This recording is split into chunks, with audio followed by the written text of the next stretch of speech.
This episode of Juice Guru Radio is brought to you by Try Best, making healthy living easy. Welcome to Juice Guru Radio. Discover what the magic and power of juicing can do for you. And now, your host, best-selling author of The Complete Idiot's Guide to Juice Fasting, Steve Prusak. Well, hello and welcome to Juice Guru Radio. I'm your host, Steve Prusak. Today we've got Dr. Joel Fuhrman, board-certified family physician, nutritional researcher, and six-time New York Times best-selling author. His latest, Fast Food Genocide. We're going to hear about that, what's going on in this country with fast food and all over the world, actually, right after this, Dr. Joel Fuhrman. So get yourself a juice, some tea, water. We'll be back right after this with Dr. Joel Fuhrman. Did you know you can make a great living in the hottest new business trend today? The Juice Guru Certification Program is the world's first online course to give you the knowledge and marketing skills to excel as a juicing coach and start making money in no time. Find out more at juicecoachtraining.com. Juice Guru Radio. Well, hello and welcome back to Juice Guru Radio. Well, let's not waste any more time. We've got Dr. Joel Fuhrman. We couldn't be more honored to have him. His new book is Fast Food Genocide, How Processed Food is Killing Us and What We Can Do About It. We're going to dive deep into that.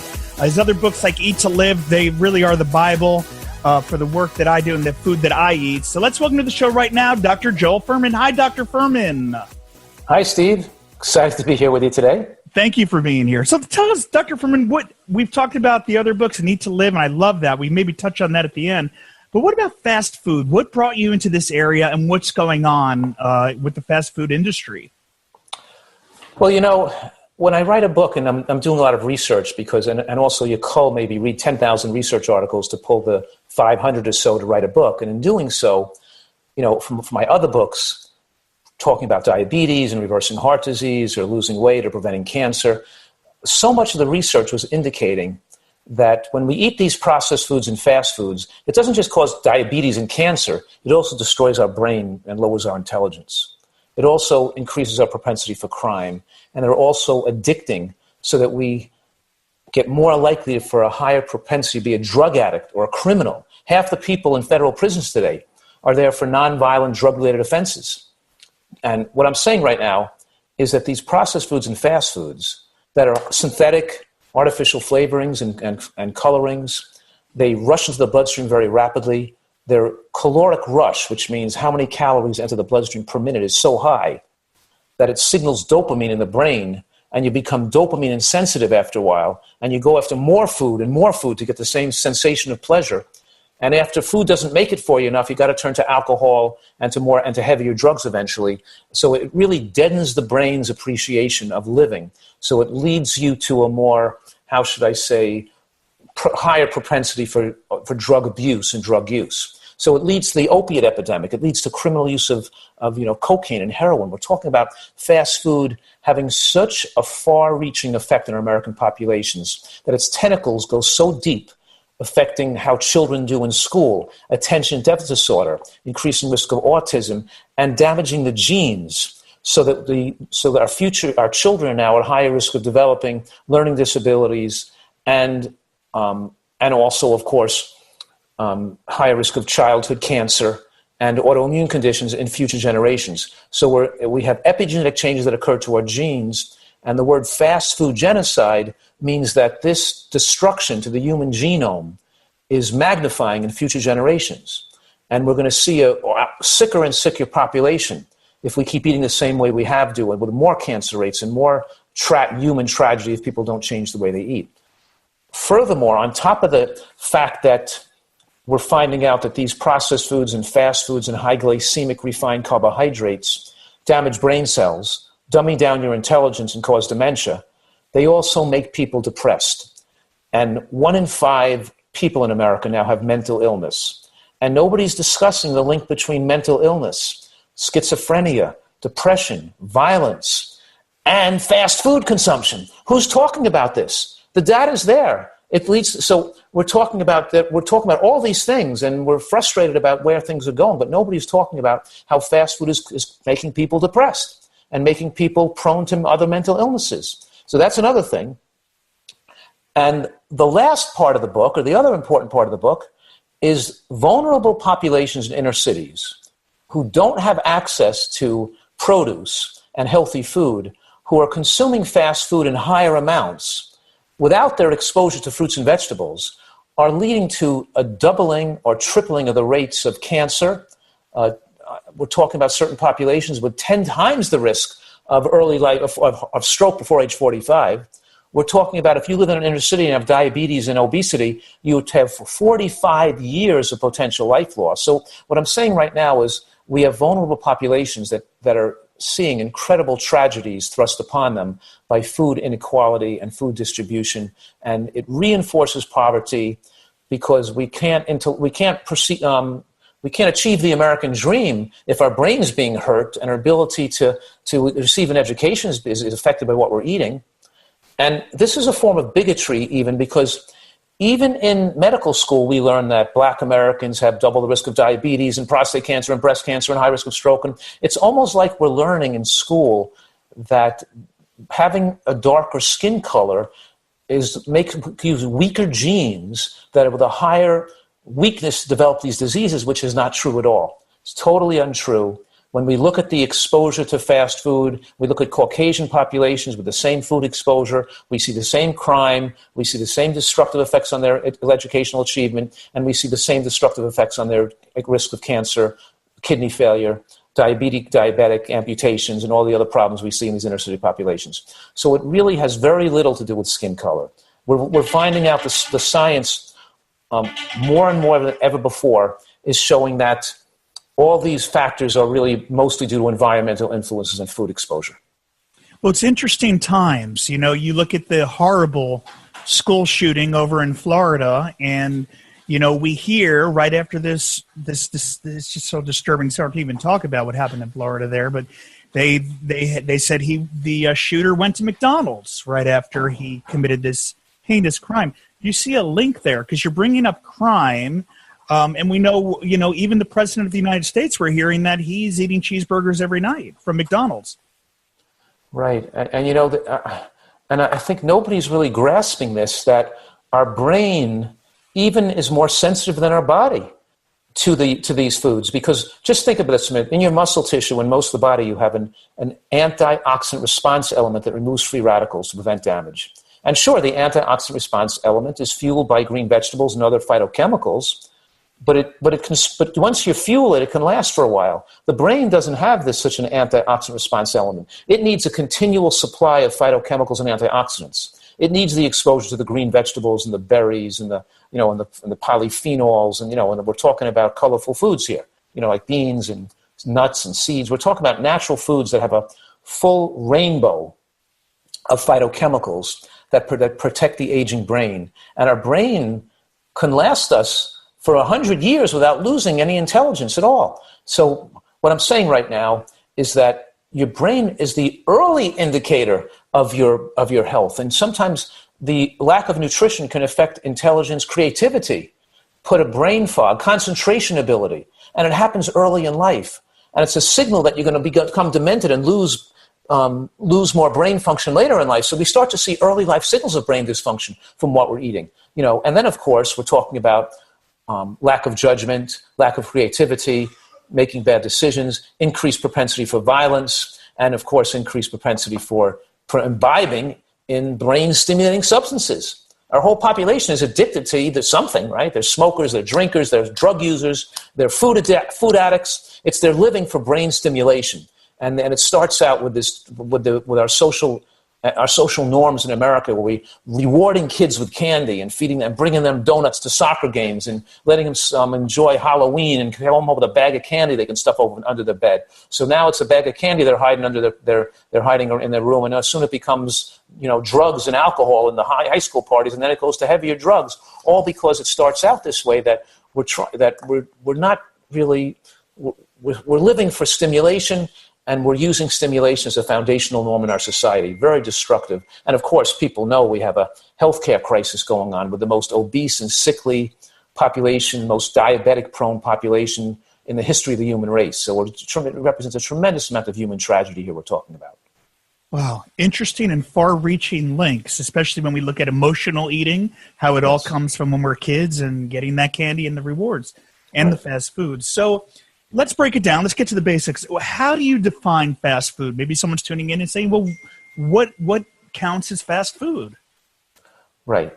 So, it's possible for a so-called fast food restaurant to have a healthy food, right? I mean, so it's not just things that you can go to. If there's probably some fast food restaurants now or in the future that might serve, a bean chili on a bed of quinoa or something with mushrooms. So that we don't have to. Everything in a fast food restaurant is not junky.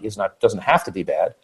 But of course, fast food are foods that are usually prepared in fast food restaurants that are mass-produced. And they usually contain synthetic ingredients and flavorings. So even French fries in a fast food restaurant, for example, have sugar, sweet sugar and salt mixed into the French fry batter, and about 14 different chemicals in there. So we're talking, and then they deep fry it. So when we barbecue, when we cook things, frame boil and barbecue and under high heat, or fry things, when you use oil to cook, the oil that's heated over and over again becomes rancid. It becomes mutagenic, so to speak. It can damage cells. So we're talking about eating fried foods as tremendously carcinogenic. So carcinogenic, much more than cigarette smoking, as of course are commercial meats and processed meats, because the World Health Organization considers the French fries and the processed meats a class 1 carcinogen. That means in this claimed category as asbestos and cigarette smoking. It means a definitive carcinogen. But it's so cancer causing that even one serving of commercial French fries a week is linked to a 26% increased risk of breast cancer, for example. Just one serving a week. Much more damaging than smoking a couple of cigarettes a week would be. But what I'm saying right now is fast food can be access fast. You can get it fast. You can open a bag or a box and it's ready. It doesn't take a long time to prepare it. You can eat it very rapidly. It's digested and absorbed very rapidly. It's highly palatable, and it's designed to attract you to eat more of it, to have a heightened flavors over and above the flavor of the natural food. It's not just a regular potato. They added stuff to the French fries. They put more sugar and salt in it, and they fried it to make it crispy. So it's more like eating a potato chip than it's like eating a really potato. So we're talking here about even the meats have sugar and MSG and salt mixed into the batter of the meat. Even the soda has salt mixed in with the sweeteners, so it makes you want to drink more. So it's all designed, it's intellectually and designed by food scientists to make people to want to eat more of it. So it's designed to be addicting. It's designed to rush into the bloodstream very rapidly. And it started out with the World War I and eventually World War II when food scientists were designing food for people on the battlefield, for people in the army, so they wouldn't go rot, it wouldn't go bad, it wouldn't need refrigeration. They just open the bag and consume it very rapidly. They get rapid calories into the body, whether it was Spam or instant coffee or Twinkies or Ring Dings or whatever we discovered. We made these fast foods, and they became very inexpensive. They could be very mass produced, and because they were highly palatable and had a high shelf life, so they didn't go bad. We can distribute them across the country and keep the prices really cheap. So now we have populations that are living mostly on fast food and processed foods. And of course, white flour, the fact that white flour like bagels and pasta and pizza and white bread and croissants and cookies, that people eat that stuff, that's like poisonous. White flour is the same as eating white sugar. It's like sucking on candy corn or a marshmallow, because it floods the body with a huge rush of glucose, which then the body has a huge insulin spike. And insulin is a fat storage hormone. It promotes angiogenesis. The word angio means new blood vessels, and genesis means to make new. So it promotes the growth of blood vessels to fuel the fat cells. And now, so we're accelerating cellular replication. We're accelerating the growth of fat. Fat growth makes you more insulin resistant. The beta cells in the pancreas now have to produce more insulin. And insulin promotes cellular replication, the growth hormone, that allows angiogenesis to occur so cancer cells can replicate. And there's a link between diabetes and obesity and fast food and almost every common cancer as well.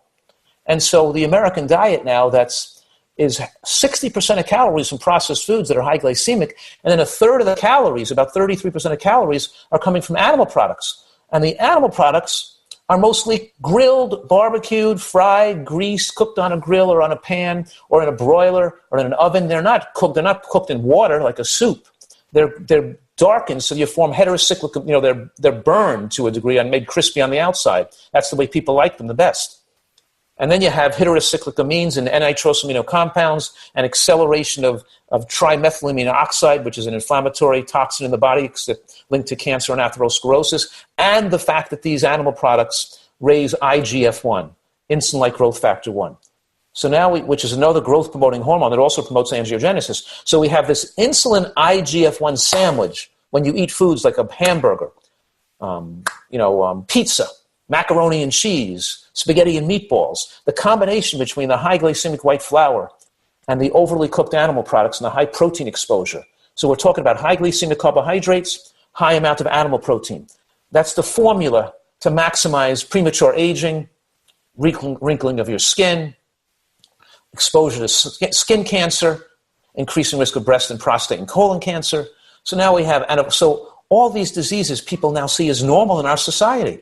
They don't see that they're tremendously rare in human history. They would never occur if people ate healthfully, and people accept them as the norm. And then, of course, we compound that further by now when we have a disease like high blood pressure, diabetes, or some problem. We go to instead of changing our diet to get well, we go to a doctor and take a cancer-causing drug that lowers the symptoms. So we don't see the high blood pressure. We don't see the high cholesterol. We don't see the diabetes, but the damage is continuing to occur just as much because we're keep eating the same food and we keep getting fatter. So the damage is like a Band-Aid. Yeah, but it makes things even worse. Because in many cases, the diabetic medications that lower your blood sugar are causing the failing beta cells that are overproducing insulin to produce more insulin. So now it accelerates the death of those beta cells. So it increases the death of your pancreas, making you become more severely diabetic quicker and accelerating your death. So in most cases, most of the drugs, because they also action as permission slips, like I lower your blood pressure, so now it's okay to eat the same diet. If you never had a blood pressure medication, you'd have to change your diet to lower your blood pressure. But there's one extra thing here, is that the drugs themselves increase the risk of cancer. So the calcium channel blockers themselves are linked to doubling the risk of breast cancer over a 10-year period. So not only the drugs are a permission slip, not only cause further damage to accelerate, but they themselves are a contributor to cancer as well. So, what I'm saying right now is that this information is quite complicated, but it's absolutely necessary for our American population to learn this information. Because we all got to work together to change things. It can't happen. It only happens if a major segment of the population is clamoring for change, and people like you and educators and teachers and celebrities and athletes and politicians and people in their own communities.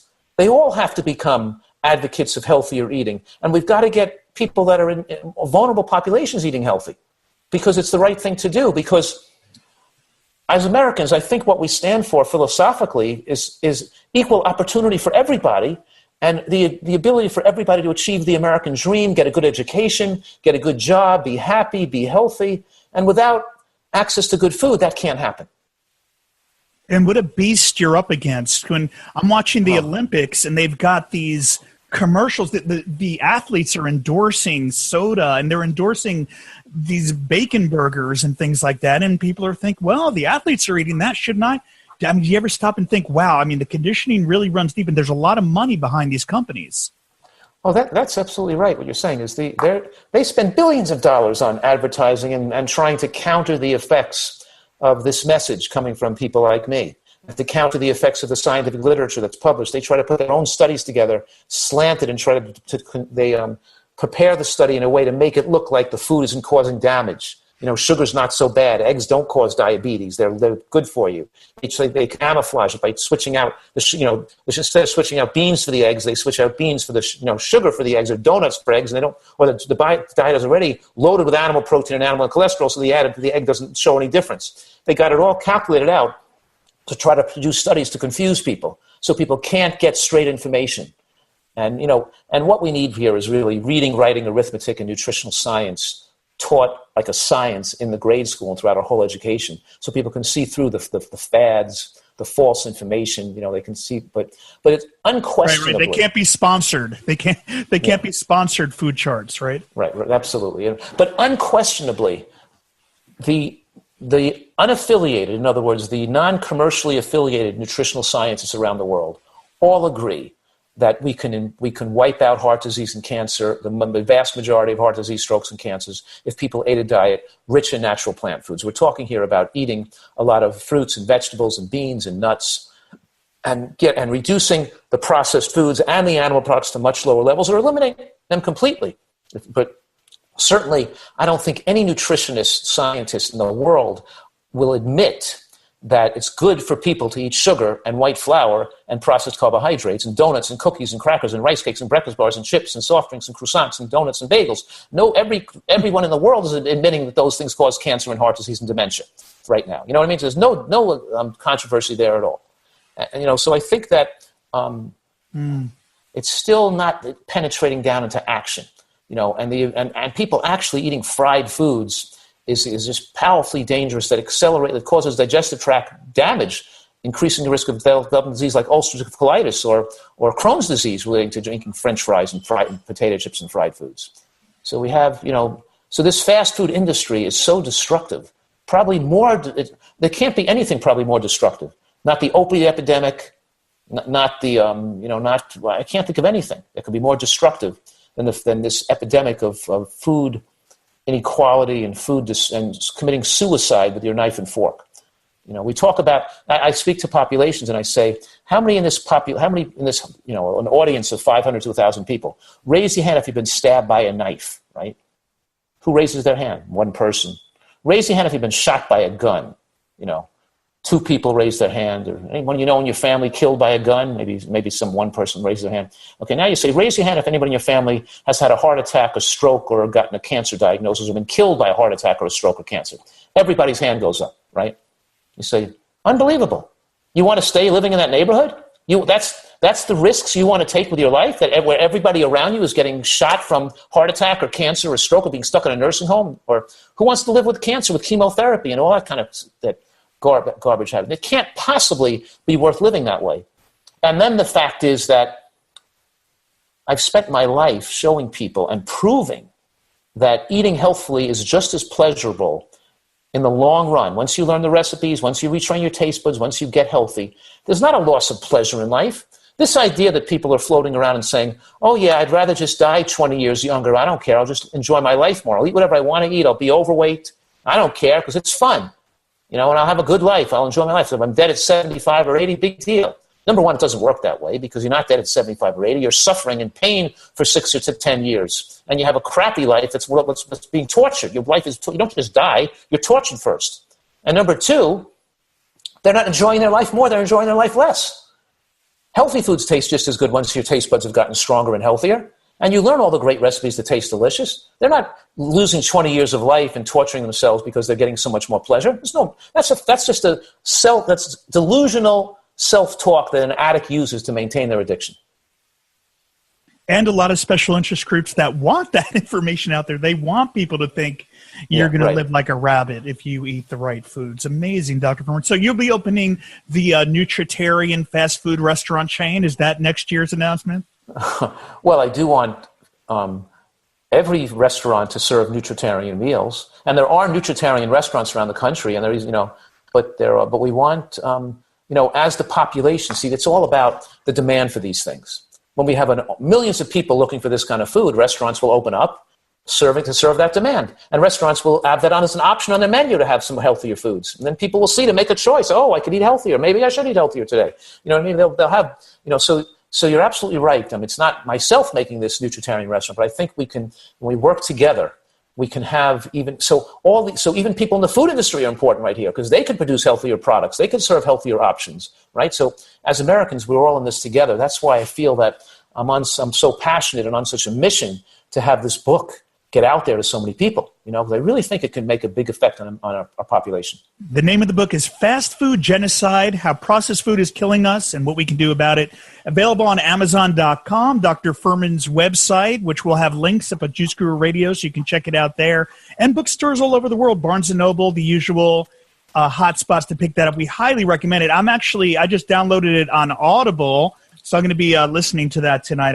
I love Dr. Fuhrman's book, so we highly recommend you pick up a copy of this, buy one for friends and family. We've really got to get this message out.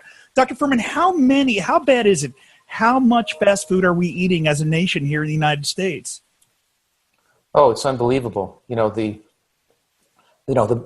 we discussed a little bit is that certain populations in the United States, it differs from obviously from area to area. Certain populations, fast food and processed foods, are close to 90% of what people eat. And those populations are very sick. And then we talked about in those areas where you have a lot of overweight people, their lifespan is very shortened. 10 times the risk of early life stroke before age 45, and the average obese diabetic living in a food desert has 45 years of potential life lost. 45 years. So we're talking about tremendous damage to our society. And then, look at things like breast cancer. There are countries around the world and populations that have 1/50th the amount of breast cancer we have in this country. But even in America, we have areas of the country with 1/5 the amount of breast cancer as other areas. So even in our country, there are areas that eat healthier and have a small fraction of the breast cancer that other areas that don't eat healthy have. You know what I mean? So we're talking here, it's obvious that these diseases are based on what we eat. And I have that acronym, right? The acronym called GBOMBS, which stands for GBOMBS, greens, beans, onions, mushrooms, berries, and seeds. It's just to help people remember that certain foods are well documented in the scientific literature to protect against cancer. And when you eat these foods, any one of those foods, if you eat it regularly, it reduces risk of the major cancers by about 50%, right? That means if you eat green vegetables regularly, your risk of cancer drops about 50%. If you eat mushrooms regularly, your risk drops about 50%. You eat onions regularly, your risk drops about 50%. If you eat seeds, the point is if you eat all 6 of those foods simultaneously, if your dietary portfolio includes greens, beans, onions, mushrooms, berries, and seeds, each one individually is shown the scientific literature to drop cancer. But what if we put together a dietary portfolio that includes all those foods? Then we have the power to truly win the war on cancer in America, and we can do it right now. And we're going to spend billions of dollars looking for a magic pill, right? That the drug company is going to take these donations. We're talking here about, imagine people smoking 3 packs of cigarettes a day, and we're going to win the war on cancer by a magic pill that people can take so they can still smoke 3 packs a day and not get lung cancer. It's insane. It can never happen. And it's a waste of our economic resources to be putting money into that type of research. We're not going to get a magic pill that's going to wipe out breast cancer. We're not going to get a magic pill that's going to, you're saying it's the food, dummy. You know what I mean? In other words, we can wipe out breast cancer right now if we want to. And anybody listening to this doesn't have to get breast cancer or prostate cancer. They can change their diet right now with this full portfolio of anti-cancer foods. Actually, I'm running a study on that right now at Northern Arizona University. It's funded by the Nutritional Research Foundation. And it's this study the first study we're doing is a study going on for decades, we're trying to recruit 10,000 women. We have 2,000 women already signed up, following women who are eating these portfolio of foods to prevent breast cancer. And if any woman wants to join that study and sign up, she can go to nutritionalresearch.org and click on the link for the Nutritarian Women's Health Study, and she can get information about potentially joining that study. No charge, no monetary cost to join. It's supported by donations, but of course, we're trying to produce medical research to document this incredible protective effects of a nutritarian diet to prevent later life cancers. Oh, that's awesome. It's nutritionalresearch.org. We'll put the links up under the show notes at Juice Guru Radio. And, of course, Dr. Fuhrman's website is drfuhrman.com. That's FUHRMAN.com if you're just tuning in on Facebook, and you should just check out the work he's doing. Dr. Fuhrman, you mentioned some of the top foods we should be eating, the G-bombs, love them. What are some of the most dangerous foods that we're eating that we should really stay away from? You mentioned some, but anything else on that list? Well, we mentioned anything that's fried, but I think that I think most people recognize that what junk food is junk food, and that soda and barbecue and hot dogs and pastrami and processed meats are so dangerous. I think where they're missing the boat is on using white flour, or even, highly glycemic, finely ground grain flour. Even you can use whole wheat flour if it's ground into a pastry flour of consistency. It's overly glycemic. So we're talking about, breads and cakes and cookies. That there are some obviously commercial baked goods that are made from sprouted grains that are not as glycemic, that are made with more coarse grains that are okay. But the other issue is oil, because when you heat oil, it becomes rapidly rancid, it undergoes oxidation, and it forms carcinogenic compounds under heat. And a lot of people cook their food in oil. So oil is fattening. It has no significant amount of nutrients in it. It's absorbed very rapidly. It's has brain stimulatory effects on the dopamine receptors because it's absorbed so rapidly. It goes from the lips to the hips within 5 minutes. It's stored as fat. Once it's put on your body as fat, it's harder to get it off. So, and people are eating so much oil, and there's even so many health fads and gurus where these diets people are following, where they're actually using oil as a part of their food, thinking it's good for them. Coconut oil, flaxseed oil, olive oil, pour calories all over your food, extra calories. We know that the only thing ever been proven in the history of science to extend human lifespan is moderate caloric restriction in an environment of micronutrient excellence. The only thing ever been proven. We're talking about as you eat foods that are rich in nutrients and naturally low in calories, you live longer. And as you take in calorically concentrated foods without a micronutrient load, you live shorter. So every time you have another tablespoon of oil, you're shortening your life. Because you're substituting a food that has no nutrients in it, that's calorically rich, for any other food you could have been eating that could have been supplying the body with a higher micronutrient load and a lower caloric load. Your lifespan is all about eating more foods with a lower caloric load and a high nutrient load. Not how much calories you can put in your body. Calories age the body. And there's all these crazy bad information people are getting. These fad diets, because people are trying to speed up the metabolic rate so they can eat more food and not get fat. When you moderately restrict calories, and by the way, the more vegetation, the more fruits and vegetables you eat, the phytochemical effects, the bioflavonoids, the fibers, all those things suppress the appetite. So the more produce you consume, the more it naturally suppresses your appetite. So what I'm saying right now is that when you moderately suppress your appetite, you slow down the metabolic rate. When you slow down the metabolic rate, you age slower. We want to be able to eat less food and not get too thin, not speed up a metabolic rate so we can eat more food and not get too fat. So everything is cockeyed and mixed up in people's minds because they've been brainwashed with the wrong type of nutritional information, and it leads to them, it leads to these tragedies. And we have to give credence to these studies that go on for decades to see the outcomes of hard endpoints, of life and death endpoints like cancer or heart attacks.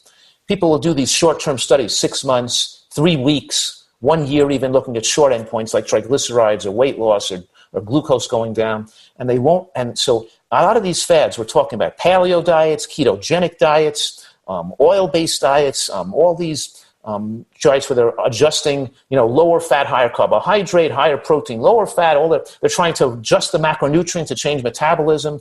They're all fads and don't hold up to scientific scrutiny. The only thing that holds up to scientific scrutiny is getting a full symphony of nutrients, a better exposure to micronutrients in a lower caloric load.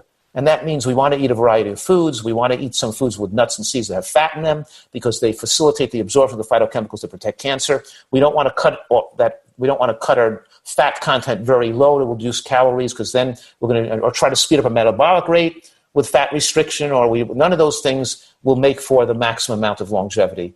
And then we have, of course, the brain damage that's occurring from the lack of the beneficial fatty acids that the brain needs too. So people are always getting the wrong message or mixed messages instead of straightforward nutritional science that's rational, that's conservative, and that's protective against people's future. Well, they use such fun names like bulletproof or, game-changing biohacking. Biohacking, which is, trying something out when we have the research. Thank you for getting that out and clearing up the confusion. People really don't know where to turn. So, Dr. Fuhrman, thank you for being such a voice in the truth, really. And it's an uphill battle because there's a lot of money to be made in these paleo scams and fads. Right, and people want to hear they want to hear a diet that supports the foods they're addicted to anyway. So well, that's true. Well, of course, they want their coconut-soaked bacon. Dr. Fuhrman, so if we continue down this path of fast food consumption, what does it mean for the future generations? And don't you say that a baby is a fresh slate? What does it mean for the future of mankind? That's right. A baby is not a fresh slate. The baby is already severely damaged by the time it's born, even before it's born. And the baby is damaged by the food the mother eats, and the father eats, by the way, not just during pregnancy, but through the childhood and teenage years of the mother and father before they get to ever conceive a baby. Their bad diet could have affected the negative outcome of their first child. What I'm saying right now is that the foods the mother eats before she even gets pregnant affects the outcome of the child's health. So that's why children can be born with defects, and that's why they're born with autism, and they're born with learning disabilities, and they're born with with issues when they have it, and childhood cancer. See, the studies show that childhood cancer isn't just related to the food the mother ate during her pregnancy. It's related to the lack of green vegetable consumption even years before pregnancy. And the consumption of luncheon meats like hot dogs and pastrami and bologna and bacon increases risk of childhood cancers even when you don't eat it when you're pregnant, even if you ate it before you ever became pregnant. Did you follow that? Is there a way to turn it around? What about the person that's listening right now and said, well, Dr. Fuhrman, I've been living on fast food. I'm in college. I'm eating McDonald's every day. Can I turn it around? Will my body regenerate? Can I reverse the damage? And that's why I'm advocating such a degree of nutritional excellence, because there's so much damage has occurred to the DNA already. And so that a person at the age of 40 or 50 wanting to not get cancer, they didn't live on a healthy diet since they were 1 year old. They were eating unhealthy the first 40 years of their life. Just because you change that diet at age 40 doesn't mean they're still not going to get a cancer, because we've already caused so much damage to occur for all those years. So we really have to give people a diet of nutritional excellence to maximize the self-healing, miraculous self-healing capacity of the body. And that's why we give people a lot of green vegetables. That's why we give them, juices with greens and beets and carrots and not fruit juice, but that's vegetable juices. That's why we give them, raw vegetable salad with shredded kale and cabbage and a watercress and arugula. That's why we give them the cooked mushrooms. We want to make the diet superior so the body has those phytochemicals to reverse the damage as much as it possibly can. Well, if Dr. Fuhrman got you nervous about oil, how am I going to cook that oil? Get Eat to Live. That cookbook is amazing. Nut-based dressings, things like that. Your books really are the key, Dr. Fuhrman. You put all the resources out there. Right. My book, Eat to Live, is a weight loss book, but I have the Eat to Live cookbook. Yeah, that's the one. And I have the Eat to Live Fast and Easy cookbook. So I have two cookbooks with the word Eat to Live in them. Eat to Live cookbook and Eat to Live Fast and Easy cookbook, or Quick and Easy cookbook. So that means it's just more recipes that are delicious and that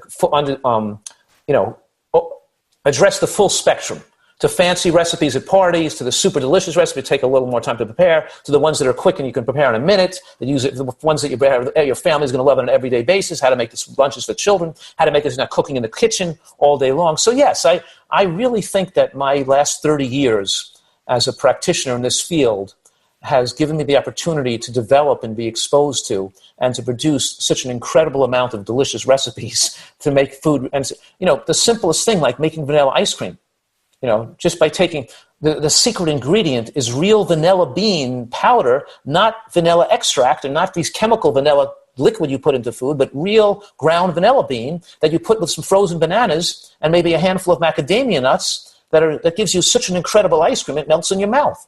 That is healthy for you. People have to realize we're eating incredibly delicious food.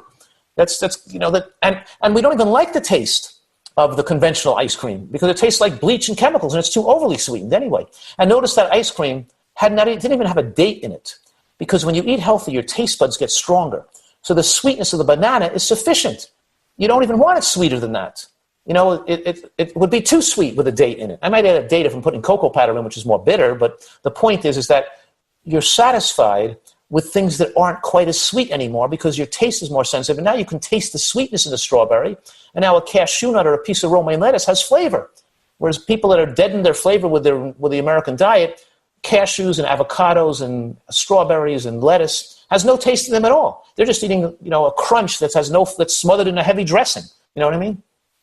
So the good news is there are magical surprises to be unraveled as we get healthier. We tend to want healthier foods, and they taste amazing. Dr. Right. Fuhrman, you're doing such amazing work. Thank you. For me, I could interview you for 10 hours. I know your time is limited, and I want to take a couple questions from the audience if we've got a few minutes. But in closing the radio portion of the show, anything else to share with our listeners on iHeartRadio on how they can get healthier, or anything we didn't touch on, or anything that you've got coming up that you want to share with our listeners and viewers? All right. Well, the thing I want to close with is I want to make sure that people recognize we're not talking just about preventing disease in the future. We're also talking about the people that are suffering right now with high blood pressure, diabetes, heart disease, autoimmune diseases like lupus and scleroderma and psoriasis and colitis, that we're saying that these diseases are reversible through nutritional excellence. And nutritional excellence is 10 times more effective than drugs at lowering blood pressure, at protecting against future heart attacks. And a perfect example, we talked about athletes earlier, about, a lot of professional athletes are eating this way now. And look at Venus Williams, who had Sjogren's syndromes, who had to leave professional tennis, who adopted what is a Nutritarian diet and reversed it and is back on the tennis tour again. We have lots of world-class and professional athletes now eating a Nutritarian diet and achieving incredible athletic events, athletic prowess. And what they're really experiencing is a prolongation of their youth, the slowing of the aging process, so they can still perform at their best as they get older, lengthening their professional lifespan. You follow me? Incredible. Dr. Joel Fuhrman right here on Juice Guru Radio. And tune in, find out more from Dr. Fuhrman at drfuhrman.com. We'll have links up at Juice Guru Radio. Again, Dr. Fuhrman, thank you so much for being here, for spreading the wisdom. I think this is really one of your best books yet, because it's really tapping into something everyone needs to wake up to. And you've got the solutions in the arsenal. Thank you for being here. My pleasure. Dr. Joel Fuhrman on Juice Guru Radio. We'll see you next time. I'm Steve Prusak. Thanks for tuning in. What an honor it is for me to do this work. Let me just open up for a couple of questions here, and then we'll close out. But it really is. I mean, what an honor for me to sit here and interview a great mind like this. I'm blessed. Sean wrote in, what about salads from fast food joints? Is there any nutritional value to them? Thanks for writing in, Sean. Well, yeah, salad, it depends on the quality of the ingredients. And we know that the lettuces that are darker green have more nutrients than maybe iceberg lettuce, the lighter lettuces. So, see if you can get salads, the darker green. And I think it's amazing today that we have these baby greens and mixed greens that are all over the place in those boxes. They're pre-washed, they're organic, they're available in supermarkets almost everywhere. You can take one of those boxes, put a healthy dressing on it, cut a tomato and shred some red onion on something. You have a salad or a little can of beans on top. In other words, it's so easy to get healthy food today. And I think that And in New York City, for example, there's all these restaurants that you walk in and they pick out what greens you want, kale or cabbage, and they chop it for you right in front of you, and they mix it up with a healthy dressing. Maybe they have a tahini dressing, and you can take the red onion and the beans on it. So in almost any 3 or 4 block area in New York City, there's a restaurant selling these healthy salads today. So I think that this message is penetrating our society to a degree, and it certainly makes it easier for people who want to eat healthy. We had a question here referring to Oprah and Howard Lyman speaking out against burgers and things like that. And any fear about getting this information out there when the fast food restaurants are, if you name them out, they might come after you. Any worries about that, Dr. Fuhrman, about spreading, the meat disparagement and all that went on with Oprah years back? I never mention those fast food restaurants. I don't mention McCancer. I do not mention Burger Hut or Pizza King. And I don't mention, Kentucky Fried Cancer either. But anyway, what I'm saying right now is, I don't know. I guess I could be sued for just talking out about these things, because obviously these corporations have billions of dollars, big legal teams, and they're going to look to squash whatever they can. They could potentially come after me. I remember Oprah called me once right on the phone, and she said, Dr. Fuhrman, I'm so excited to be speaking to you. No, that's what happened. I said, Oprah, I'm so excited to be speaking to you. That's what I said. Right, that's what happened. And she said, I'm so excited to be speaking to you. And she said, so she said, I'm really trying to improve my diet, and I'm really going to try to take your words to heart and make big changes in what way I'm eating. And I know all these professional people. You wouldn't believe how many, when I'm on television shows, and I'm with the media working with me, they tell me behind the scenes. They'll go like, I just want you to know I read your books and I'm following your diet at home. But I don't say to people, I can't say that on TV or I'd lose all my sponsors. And I can't really act that way. I really got to act like I'm into partying and restaurant foods and all this stuff. But I just want you to know that I'm really following what you say. So many celebrities and people when I'm on TV shows have told me that. It's unbelievable.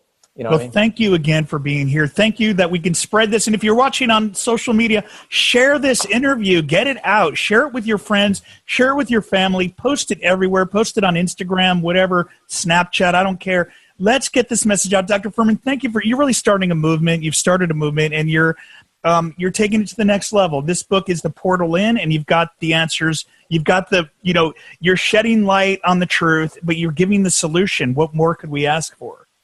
Thank you so much. Well, I think we had one last question. What do microgreens fall on the nutrient density line? Microgreens. And thank you again. And that's the last question. Super high at the top.